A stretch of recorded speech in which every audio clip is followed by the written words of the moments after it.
Welcome back to Why You Should Play Elden Ring. Today we're really going to drill down on a cool boss fight. I'm going to talk less in general, and I'm just going to talk about why I loved fighting the Godskin duo boss fight and what it says about the game design of Elden Ring and just why I enjoy it. This is my favorite boss fight in the game so far. That might be a controversial take because these are widely disliked by the community for their difficulty. Why are they so difficult? Well, these are two very punishing bosses that you are forced to fight at the same time, feeling very overwhelmed. Plus, you have to run past a couple of dudes like this that that often hit you at the beginning. That part I don't like. I've never liked how they make you in these games run past a bunch of people to fight bosses sometimes.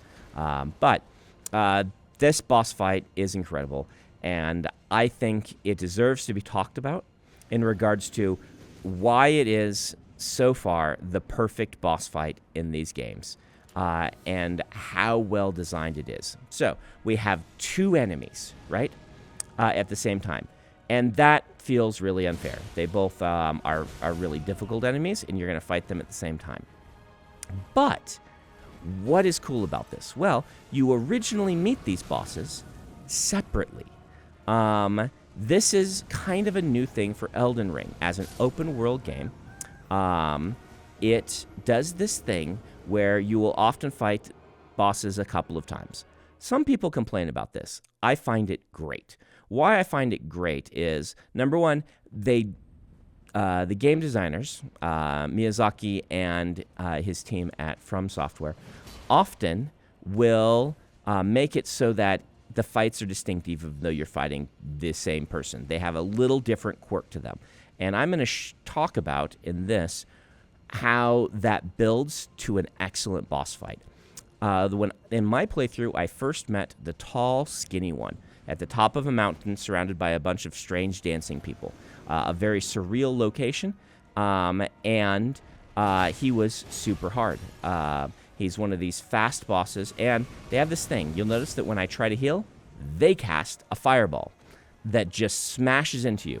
They are able to tell, and this is part of what I think people think is cheap, is they're able to tell when you're about to heal, and they cast that spell right when you're doing it, so that if you aren't careful, if you just, use your normal response, I've got to heal now, they will just, from across the screen, smash you with a fireball and kill you like I just did.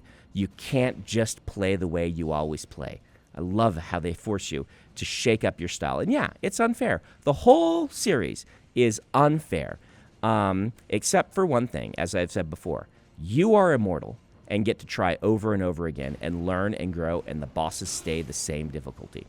By the way, that's cheap that the guy outside can hit me even though I go into the boss arena. And so you fight this guy right here at the top of that mountain often, is the first time you meet one of these. And it's a hard boss fight, but you learn how to fight him if you do. If you don't cheese your way through it, you learn his movesets. Then, later on, you run into the big fat one, who I think that's just his armor. These guys have just, I don't know the lore. I'm going to have to look them up. But they're called the Godskin duo. And if you look at the big one, there's like a face made out of leather on his apron. I think they're wearing armor made from the skin of dead gods. And the bulky one, that's just the size of the armor that he's wearing. You can get this armor and wear it yourself and look kind of like that, which, how creepy is that? They're wearing this leather made from the skin of dead gods.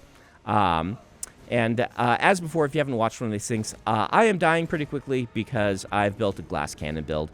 I like to force myself to play these games in a way where I have to learn the movesets and figure out how to fight the battle rather than just kind of tanking through them and just, hitting them a whole bunch of times until they die. I prefer if I am forced to learn how to fight the boss fight. So I'd make a build that forces myself to do that. I tend to go at about half the level that I'm supposed to. I also have 4.7 million runes, which is kind of a ridiculous amount. Those are the points that you use to level up, and I have just chosen not to level up because I don't want to go beyond about half the recommended level for fighting a boss. So you probably should, if you're playing this game for the first time, should spend your runes. So you fight them separately. You learn how to fight them each in their own arenas. But that's not it. Then later on, you end up fighting them again in different circumstances. And one of those circumstances is you have to fight a boss fight where there's this weird little snail thing that's summoning things. And it summons these guys one after another. So after you beat the skinny one, then it summons the big one, I believe. And you fight them one after another. And then finally it culminates here, where you fight them both at the same time. And again, it feels unfair, but you have experience on your side. You know how these guys move, or, you know, if you're me, you vaguely know how they move, and you're like, okay, I can beat them. Look at this. I beat the first one. I've fought this one in other places 3 times. I know how to beat him, except he still got me. And it starts to feel very doable. I got here and I'm like, why does everyone hate this boss fight so much? You'll see that in 5 minutes, I have kind of learned how to use the terrain and maneuver these guys around, and have gotten so that I was able to kill the first one. Once you kill the first boss in a 2-boss fight, you feel pretty good, because you're like, all right, fighting 2 at once is so hard that I thought maybe I could get in on that balcony and then jump down, and that would be cool. But turns out you can't, and then you just get killed by these guys. You're like, okay, fighting 2 at once is not twice as hard. You know, it's like 5 times as hard. If once you kill one of them, you feel really like, okay, I have done the hardest part. If I can consistently do that, I am going to beat this fight pretty easily. And I like that about these kind of dual bosses. I mentioned that though it's unfair, they have given you terrain in this one. When you fought these guys before, the first fight against the skinny one, there's basically no terrain to use to your advantage. When you fight the second one, it's a long kind of hallway-like arena, which does give you some terrain advantages if you know how to use it, but nothing like this. There's these giant pillars in this thing, which I am learning, hey, keep, if you can, one of them behind the pillar while you fight the other one. And if you're gonna heal, run behind the pillars so that their attacks hit the pillars.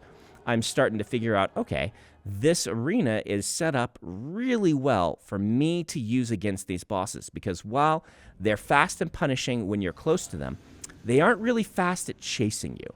And because they're not fast at chasing you, you have time to get behind those pillars, to catch your breath, to reassess, to heal up if you need to, and that sort of thing. I'm not going to use the spirit summons in this one, by the way. I just decided Mog was easy enough that I don't want to do it. Plus, part of the whole aspect of this one is, can you fight these 2 bosses at once? Using a spirit summon to distract one would be the smart way, but I feel like these guys are pretty squishy. They have a fairly... their health bar goes down pretty quickly. Oh, didn't quite stay behind the pillar enough, but here I go. I'm like, all right, if I can get back here, I can heal. His spell won't hit me. The other one, kind of behind on the side, and I can deal with this guy, hit him really fast and hard, because I do a lot of damage. But notice how it's destructible when they're in their second form. Each of them has a second phase that is harder than the first one. When they're in that phase, they can destroy this stuff. And so you got to be careful, because otherwise they will use some of their big attacks to destroy. Here, boom, now he's down, and I'm like, all right, I got this. I just got to make sure not to get stabbity-stabbed by this one's attack. He has a very powerful attack, but it's very precise, and so you can dodge to the side of it actually pretty easily. I'm doing a poor job of showing you that, but you can. And keep him trapped behind there as he tries to hit me, come back around, hit him once, dodge back, get behind the pillar, and then wait for him, dodge around, and then smash into him. Like, I figure, okay, I have this whole battle, and then he resummons the other guy, and I'm like, wait, what? what just happened? And I realized their boss bar is a different kind of boss bar. I've never seen this in a game before, in a Souls game. Maybe it's happened and I've forgotten it, but it's just a matter of do as much damage as you can, and when you've done enough damage, you'll beat the bosses. But once you kill one, if you wait too long, they'll summon the other one back. And then I realized why people hate this boss fight so much, is because that moment of, okay, it just got easier. I just killed one of them. There's a trick and there's a surprise in the middle of it, and I love this surprise. It just completely flat-footed me. I'm like, wait, what just happened? For a minute, I thought, oh no, I have to beat them both in a certain amount of time, or they'll constantly be resummoned. And then I saw the boss bar, and I'm like, no, I bet I just have to get that all the way to the bottom, just by hitting. They share a health bar. And this is a different thing. Normally, when you have two bosses in a Souls game, they have separate health bars, so you can see which one you're defeating. I did not notice that they had a single health bar. This is pretty cool. I've, again, never seen this in a Souls game. It probably exists. I think there's that one fight with all the rats where they all share a health bar, and so there is something like that, but not quite the same as this one. And beyond that, you've got this really cool design, this really cool arena, and the game, it's a really great example of their game design, where you are trained and taught and shown how to fight by fighting them alone. The other aspect of this is the fact that in Souls game, I think these two are a non-optional boss. You are going to have to fight if you want to beat the game, the Godskin duo. I think they are blocking the way forward to achieve what you want to achieve, to keep on going. And so you're going to run into these two.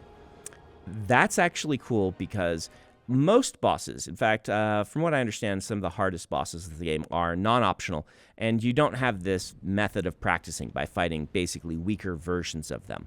And that's what this is. They built this fight. We're going to fight these two tough things. This is common in the Souls game.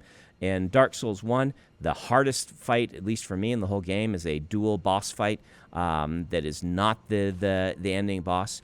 Kind of famous boss fight.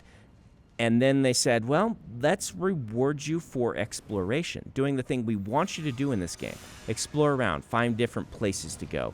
And if you do that, you will find basically weakened versions of this boss that you can practice their movesets, get better at defeating them, learn how to fight them.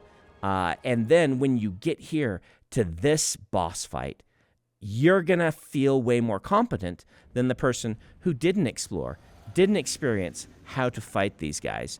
And they're going to be much more overwhelmed than you are. I love when a game rewards what the game basically wants you to do, what its main gameplay, so quote-unquote, loop is. In this game, I just get killed by this guy here because I get distracted by him. Whoops. In this game, it's about exploration. That's the big difference between it and previous titles, is this is an open world game, and I love that the game has this powerful reward for you. I never, when fighting these, except for that moment where I'm like, what just happened when they resummoned, I never felt the kind of overwhelmed feeling that I have felt in some boss fights in the series. I just needed to jump past this guy. Again, I hate this. I really wish that they would not. I mean, I can beat these guys pretty easily if I focus my attention on them, but my whole attention is on, wait, how do I defeat this boss? And so I just kind of am not paying attention, and these guys get me on the way. That just feels concentration breaking to me. Just let me do the boss fight. Don't make me, I feel like I actually kill this guy because I'm like, no, I know how to beat you. Let me show you. Don't make me run past these things, these guys. Just let me do the boss fight, please, Miyazaki. But I love how they did this. I love the design of these two bosses. I love that you've got the kind of big one with precise hits, and you've got the tall one who has these big sweeping area of effect-ish sort of large slashes. They play and fight very differently, but they both reward aggression. These are not bosses to sit back and take your time on because they have low life, and because they are so dodgeable. They reward you by coming in, hitting hard, and smashing them over the head with your giant swords. And it may not seem like that because I'm going in and dying so quickly. But once again, remember, glass cannon build. I'm actually getting a really good feel. I know how to fight these bosses. I've done it before. And I am just kind of missing some of my dodges and going in just a little too aggressively at times. But I feel very good. The whole time I felt really good about this boss fight. I'm like, I am going to dominate this boss fight at some point very soon here is what I felt. And lo and behold, I do. A hard boss fight in a Souls game takes between an hour and 2.5 hours. An ending boss often takes me about 2.5 hours. Difficult bosses take me around an hour to an hour and a half that aren't end bosses. And I beat these guys in 20 minutes. And this did not feel like it was too easy. This felt like it rewarded the fact that I had explored, that I learned how to use the terrain, that I knew their attack sets, that I knew how to dodge out of the way already, and it felt like the culmination of playing the game for a while rather than just a random easy boss fight that I accidentally beat too quickly. It felt awesome. I really like this boss fight for these reasons. And so you can see me figuring out, all right, beat this one, then go hit this one. He's going to summon his friend back, but I don't care. I'm just about, can I do enough damage to this guy to beat this boss? I wonder what happens if you kill this one. Maybe it ends the boss fight early if you kill it before he summons. I bet there are experts out there who have found out that just come in because it is, see, they're going to do their powerful things, but it lets me get a hit in, and it doesn't do so much damage that I can't just heal back from it. And so, here, I have 2 of my things left. I go run, and I hide behind them. I heal up. They're back, but this guy's pretty low on life, so I'm going to get him. And then dodge back, heal again, and even though I know this guy's going to summon, I'm no longer worried about that. I'm only worried about, let's stay behind pillars, use my terrain to my advantage, deal as much damage as I can, and then get out of the way. And I like that I managed to dodge that. I feel good about that. He's gonna do his thing where he gets big, and he blew up all of my terrain, so that's not great. But I feel really good that I'm gonna get in on this one, and lo and behold, I do, because yeah, he can do damage, he can summon his friend, but I know how to dodge these guys. I do have one left. Okay, that's good. I remember now. I've got the terrain, I've got the mastery, and man, this was just an excellent boss fight. It felt really cool, and beyond that, there's one extra thing. If you just cannot beat these guys, if they are so intimidating to you, I found out after the fact, they are completely susceptible to sleep. You can knock them both unconscious with a pot that you can do, a sleeping pot, and you just throw it at them. They both fall asleep, and then you can attack them at your leisure. Yeah, attacking them probably wakes them up, but at the same time, you can just put them back to sleep, I bet. Anyway, if you put one to sleep and fight the other one, this boss fight will probably be much, much easier. I love that FromSoft has given us all these tools, and this was just an incredibly designed boss fight because I was able to prepare for it, because it rewarded me for exploration, because the movesets were so interesting, because the terrain is so interesting, because these are guys that are wearing the skin of dead gods. That's just cool. And so, like I said, a little bit gruesome at times.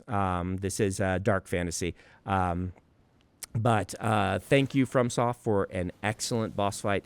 I'm hoping that the ones that are coming up, because I am near the end, are as good. I'm not sure if I'll be able to get to 10 million rooms before I finish the run. That's kind of my soft goal right now. Can I get to 10 million? It is ridiculous that I'm doing this, but it's a lot of fun. I just have to not die twice in a row without recovering my runes, or without my potion that makes me keep my runes when I die. running out, and so far I've managed to do that. So challenge accepted.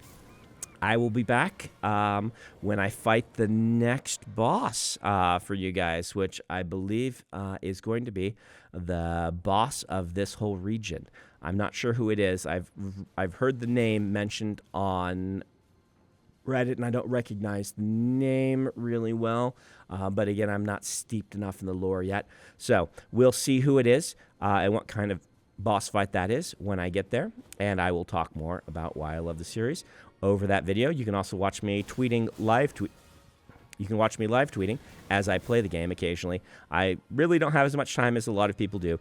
I apologize for that. It is taking me forever to get through my playthrough, where I know a lot of people beat this game in like the first few days or weeks after it came out. Here I am 4 months later or whatever, still going through my first run. But this is what happens when you have a lot of books to write. And so I will see you again later. I hope you enjoy these random commentaries of a fantasy novelist playing through a From Software video game.